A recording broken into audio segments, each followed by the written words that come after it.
Economics. अब सबसे पहले डेफिनेशन देखते हैं कि मैक्रो इकोनॉमिक्स की डेफिनेशन क्या होती है। तो एक ऐसी economics where we study about the whole economy. जब हम पूरी इकोनॉमी के बारे में बात करते हैं, एक कंट्री की या पूरे वर्ल्ड की इकोनॉमी को जब हम देखते हैं, तो वो मैक्रो इकोनॉमिक्स का पार्ट बन जाया करती है। 11th क्लास में हमने माइक्रो पढ़ी थी, माइक्रो इकोनॉमिक्स। उसमें हमने ज़्यादातर देखा था कि एक सिंगल यूनिट, एक सिंगल इंडिविजुअल के ऊपर ज़्यादा फोकस किया जाता है।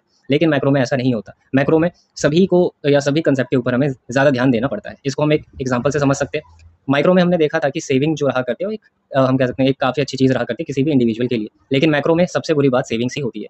जैसे अगर सारे सिटीजन्स किसी भी इकोनॉमी के सेविंग करना स्टार्ट कर देते हैं, तो सेविंग उस इकोनॉमी में इंक्रीज होनी स्टार्ट हो जाएगी, जिससे लोगों के पास जो परचेजिंग पावर होगी वो धीरे धीरे कम होनी स्टार्ट हो जाती है। यानी लोग डिमांड करना कम कर देते हैं, यानी एग्रीगेट डिमांड इकोनॉमी की डाउनवर्ड जाना स्टार्ट कर देती है।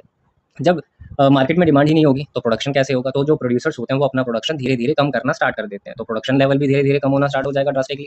और फिर हमें इसका इम्पैक्ट देखने के लिए मिलता है एम्प्लॉयमेंट पे। जब प्रोड्यूसर्स का जो प्रोडक्शन है वो कम हो जाता है, तो वो ज़्यादातर अपने एम्प्लॉयज़ को निकालना स्टार्ट कर देता है, जिसकी वजह से एम्प्लॉयमेंट जो रेट चलता है इकोनॉमी में वो भी डाउनवर्ड में चला जाता है। तो हमने देखा कि एक सिंगल यूनिट को अगर हमने थोड़ा सा चेंज करा, तो पूरी की पूरी इकोनॉमी में इम्पैक्ट पड़ गया। इसी को मैक्रो इकोनॉमिक्स